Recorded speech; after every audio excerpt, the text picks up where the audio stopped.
Ladies and gentlemen, this is TVP World. You're watching another edition of Break the Fake, where we debunk fake news and combat false narratives. I'm your host, Benjamin Lee, and let's get rolling. So it's another day ending with the letter Y, which means Russian authorities are again reaching for the tired old line, blaming the West for Russia's war against Ukraine.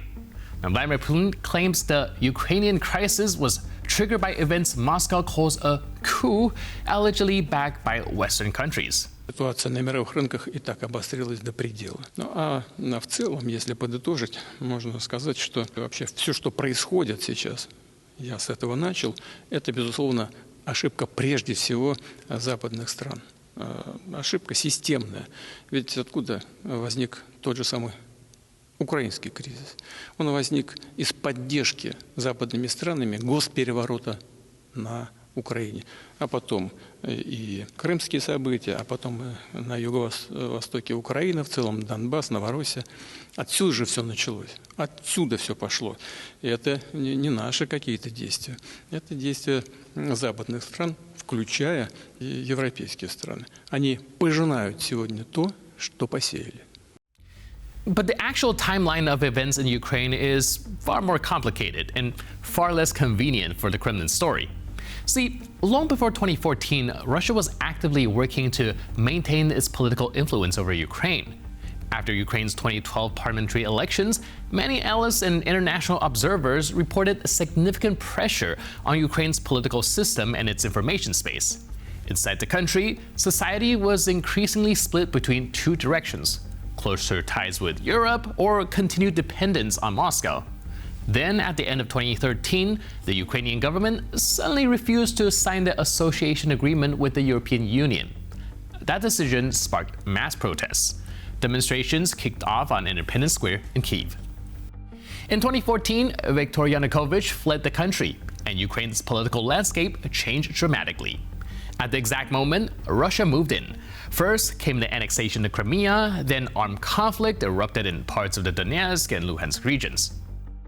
The conflict that began in 2014 escalated into a full-scale Russian invasion of Ukraine in February 2022. Now that was when Vladimir Putin announced the start of the so-called special military operation. Russian troops attacked Ukraine from several directions. Yet the Kremlin still insists that all of this was just a result of external conspiracies. But the chronology of events and international research, as well as numerous investigations, point to something much simpler.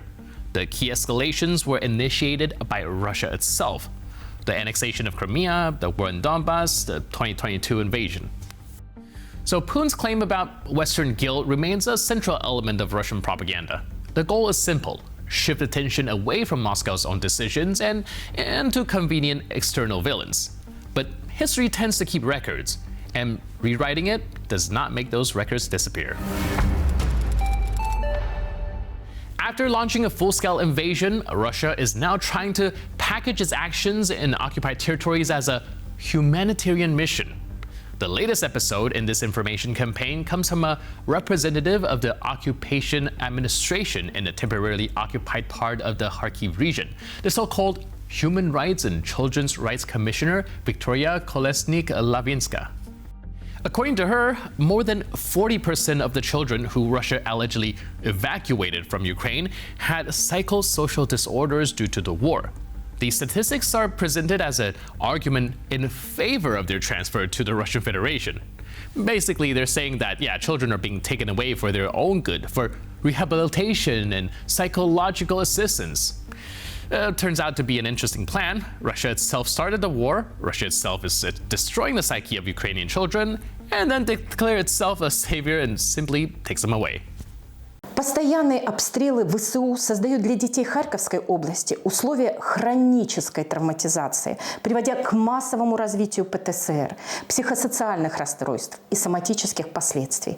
Россия помогает в реализации системных, позитивных мер по психологической адаптации и реабилитации детей с прифронтовых территорий.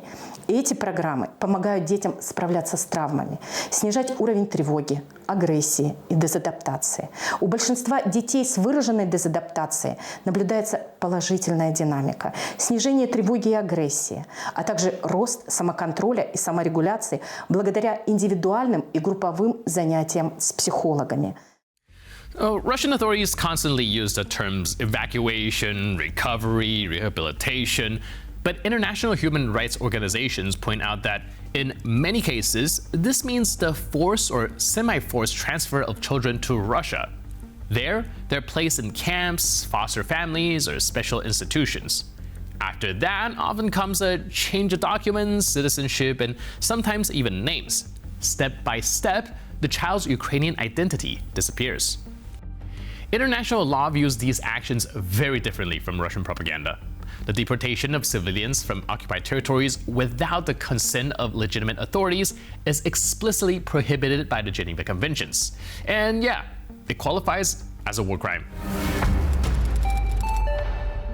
So here's a story that perfectly encapsulates Alexander Lukashenko's governing philosophy. The longtime ruler of Belarus is visiting a fast food restaurant in Minsk, one of the local chains called Makbi.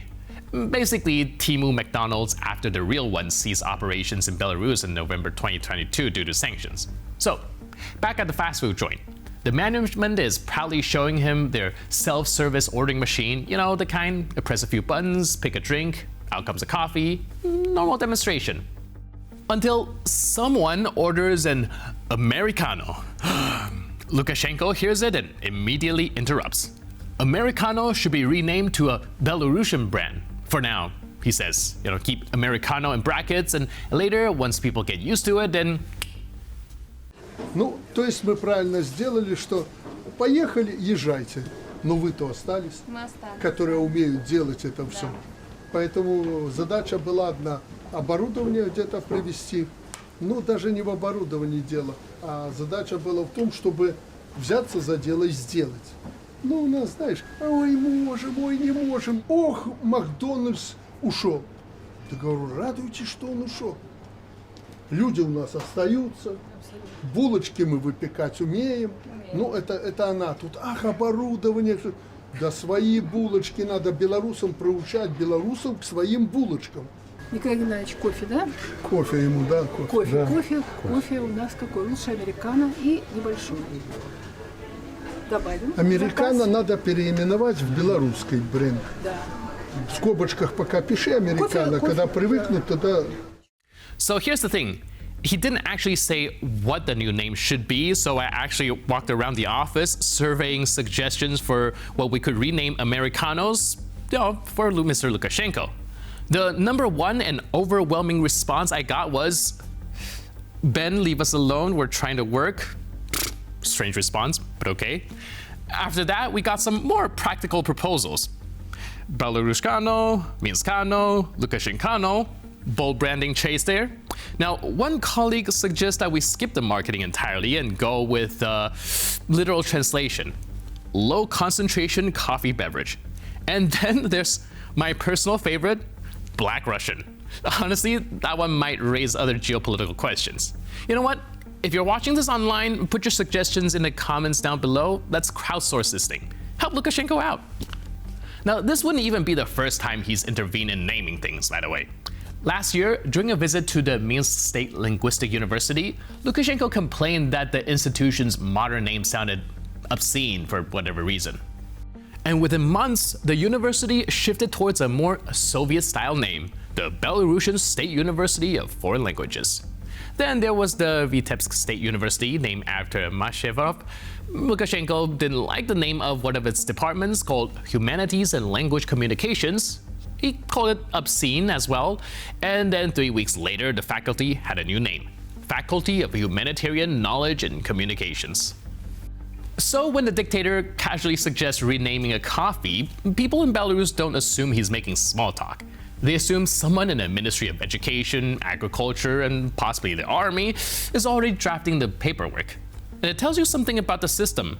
In most countries, the president doesn't weigh in on the branding strategy of diluted espresso. In Belarus, apparently, still on the agenda. And with that, we conclude this edition of Break the Fake. But for more news, update, and commentary, please stay tuned to TVP World.